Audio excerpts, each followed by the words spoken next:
Hi, everybody, and welcome back. I am so excited to be supporting you on this journey towards living a sugar-free lifestyle. So today we're going to be discussing a really important topic, and that is emotional and psychological triggers and cravings, right? There's a saying in the 12-Step Fellowship, which is Alcoholics Anonymous or Narcotics Anonymous, that says, stay away from people, places, and things that will compromise your recovery. The same principle can be applied to those of us trying to stay away or give up sugar and carbs. For an alcoholic or drug addict, this proves far easier. For a sugar and food addict, it's a lot harder. Alcoholics could stay away from bottle stores, bars, drinking buddies. Drug addicts can erase their dealers' numbers from their phones and stay away from old using friends and situations which will trigger their cravings. For us sugar addicts, this is easier said and done, right? Because we are constantly surrounded by our drug of choice. And it's really, really hard to stay away. Each of us will have different people, places, and things that will trigger us, right? So it's really important for us to understand what it is that triggers us as an individual, because what triggers me could be completely different to what triggers you.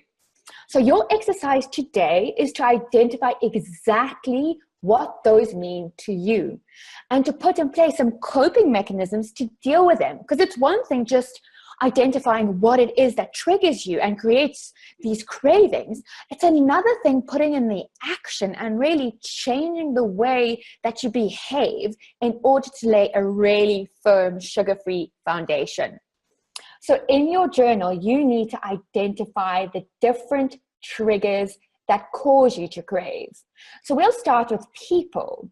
Which people trigger your food cravings? Who do you comfort eat with? Who encourages your ill health and overeating? Can you avoid these people? I used to have a friend, and what we would do to spend time together is we would go out to celebrate and have cake and coffee with sugar and everything. So instead of cutting her out of my life completely, I had to look at different ways in which to spend time with her, such as rather suggesting going for a walk. And this really changed our friendship and took it to a new, more accepting and probably deeper level of friendship. So that was amazing.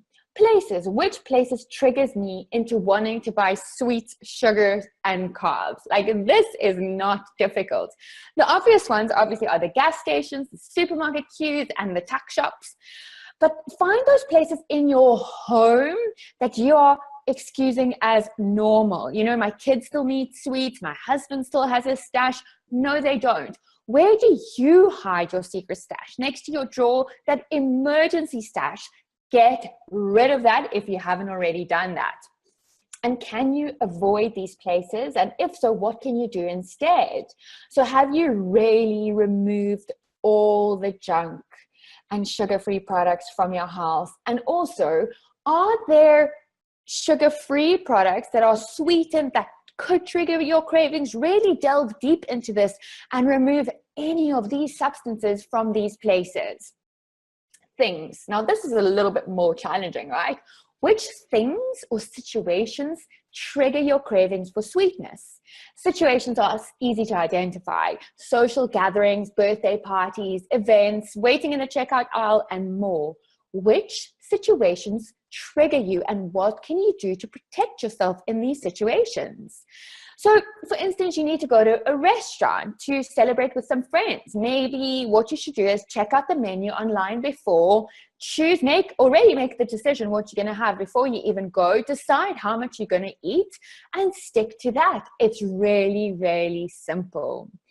So the other thing, which I haven't listed already, are feelings. Now, feelings are probably the biggest triggers in these situations. So we find feelings to be a massive one.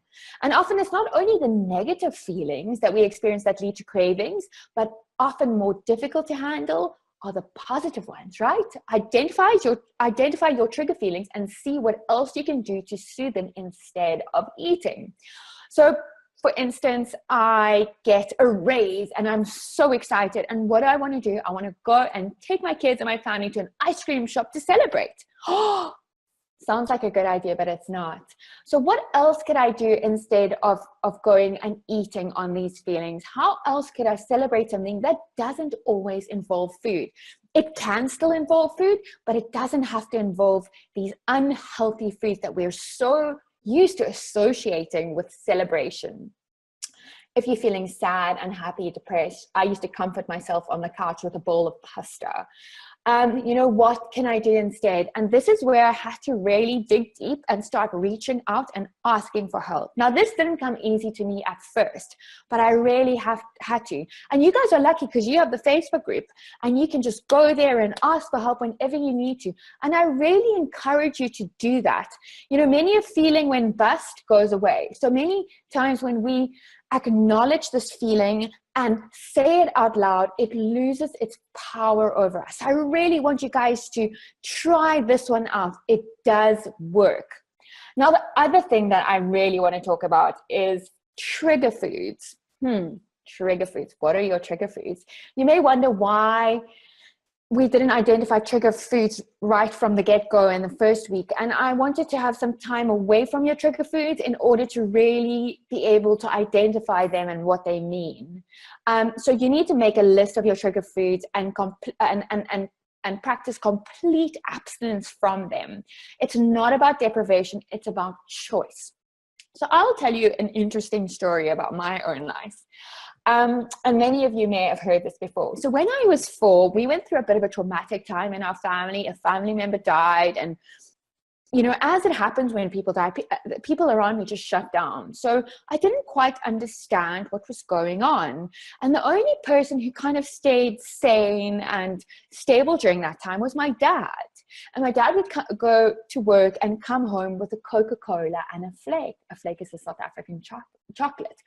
And when he came home, I felt safe and secure. So these foods started representing safety and security to me. And I have lists of food: pasta, comfort; Coca-Cola and flake, safety and security; Coca-Cola also associated with feeling loved. So I had to make a list of these foods and understand the emotional component to them. What were these foods soothing when I wanted them? And at the beginning of my journey of recovery, I didn't really understand my feelings. But by associating them with a food, I started understanding my feelings. And in that way, I started understanding what I really needed, and it wasn't food. So when I felt unsafe or uncomfortable, I would phone my dad. And just hearing his voice and speaking to him would be a real comfort for me. So find those trigger foods. Find the emotion that you're actually trying to soothe, and find a different way of doing that.